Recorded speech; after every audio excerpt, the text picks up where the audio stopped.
क्या Crimean bridge attack के पीछे कोई षड्यंत्र है? सवाल उठाना लाजमी है क्योंकि ऐसा पहले कभी शायद हो चुका है। हम 1941 का पर्ल हार्बर अटैक को याद कर सकते हैं।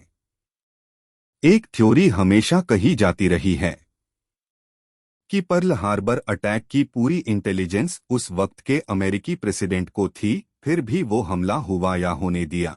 इसके पीछे कहा जाता है कुछ कारण थे। कहा जाता है कि पॉलिटिकली अमेरिका युद्ध के बाहर रह नहीं सकता था, लेकिन अमेरिकी जनता युद्ध से बाहर रहना चाहती थी। और उसी समय अमेरिका ने एटॉमिक बम का आविष्कार कर लिया था। इसका मतलब है कि अमेरिका को युद्ध जीतना तय था।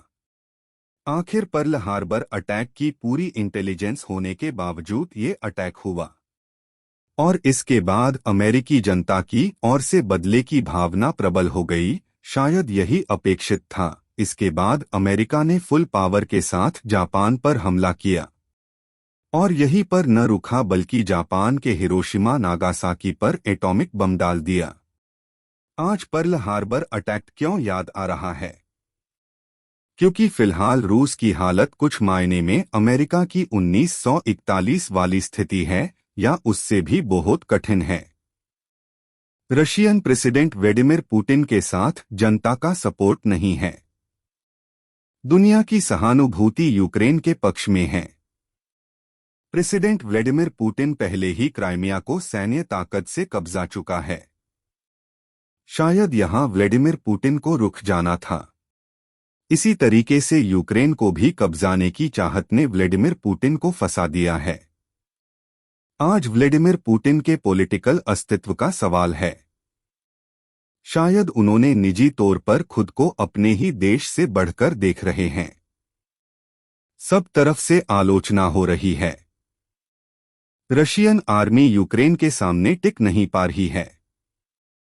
देश की आर्थिक हालत खराब हो चुकी है।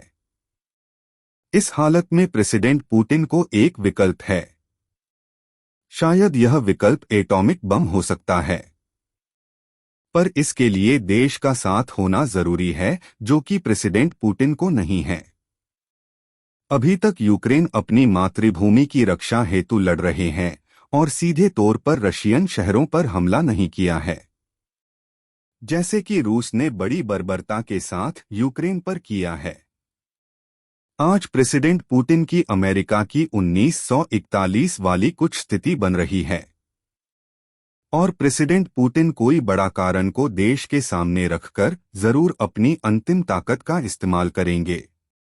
आज तक रूस ने जितनी बर्बरता से यूक्रेन के शहरों का और सामान्य नागरिकों का नुकसान किया है, वो हाल ही में हुए क्राइमियन ब्रिज अटैक के सामने नगण्य है।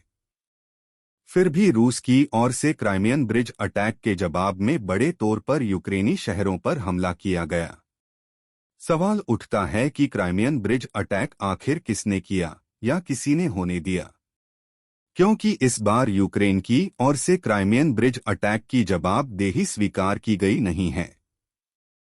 और इतने मैनीफोल्ड रशियन सुरक्षा को तोड़कर इतनी बड़ी मात्रा में विस्फोटक लेकर ट्रक आया कैसे? आप जरूर कमेंट करें कि आपको क्या लगता है।